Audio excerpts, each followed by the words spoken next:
The Mile Square city of Hoboken is poised for a battle between its renters and landlords after the city council this week unanimously voted down changes to rent control rules.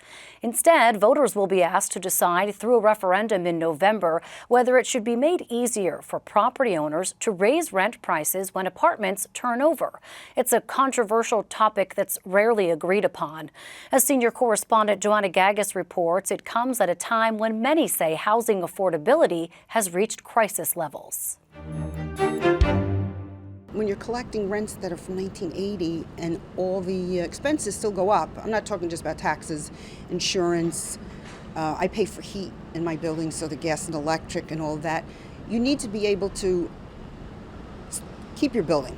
I need a lot of repairs right now, so, all the money is going back into the building. Rosemary Markle is a landlord in Hoboken who supports an ordinance that would change the way landlords can increase rent in their rent-controlled apartments. This ordinance would allow property owners to pay $2,500 to vacancy decontrol their apartment, meaning that the apartment could go to a market rent once vacant, not for the existing tenant, only once vacant. And there'd be a $2,500 contribution to the Affordable Housing Trust Fund every single time. Ron Simoncini is executive director of the Mile Square Tax Association, a group that represents landlords in Hoboken. He's angry because the Hoboken City Council voted no on the proposed ordinance they helped to draft. We worked out a set of amendments to the rent control ordinance that were proposed by the council, structured by the council, and then voted on by the council, which voted 9-0 against the very amendments that they proposed. Current law in Hoboken requires that any annual rent increases for rent-controlled apartments must be capped at 5% per year for existing tenants. They can impose a 25% increase only when a tenant vacates the rent-controlled unit. The measure to change this rule was voted down on Monday after a huge crowd showed up to protest the changes. Ultimately, we believe that housing is a human right and that our laws should be skewed to making sure that people can stay in their homes and aren't paying exorbitant amounts for rent in one of the most expensive cities to rent a home in the U.S. already. As an example, a unit that's rent controlled at $800 a month could increase to up to $4,000 a month to meet Hoboken's current market rate. Jake Efros is with the Hudson County Democratic Socialists of America, who turned out in large numbers to protest the ordinance. Fifth Ward Councilman Phil Cohen says the city council heard them. It wasn't defeated because the negotiation wasn't done in good faith.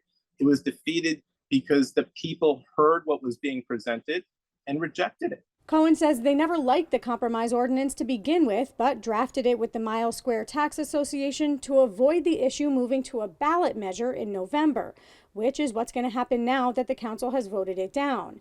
And based on the community turnout, he believes they'll vote it down too. Simoncini believes it'll pass because residents will like the fact that landlords will pay into the Affordable Housing Trust Fund. That will raise someplace between $10 and $15 million for affordable housing. Right now, the council is taking the position, well, our rent control is our affordable housing. It's not true. To paint with a broad brush, to say that we should basically throw out all rent control and have all of our units revert to market rates for just $2,500, which is less than the average rent in Hoboken.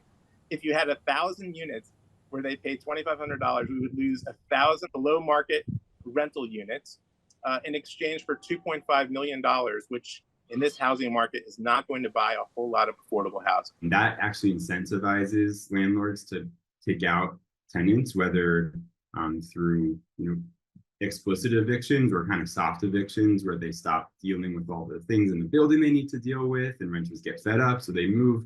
All of a sudden there's a vacant unit and the landlord can pay a relatively minimal fee and then hike up the rent. It's fine. But Markle says she needs that flexibility to maintain her home that's in need of repairs. And have more money to maybe make the apartment better, the buildings better. They're old.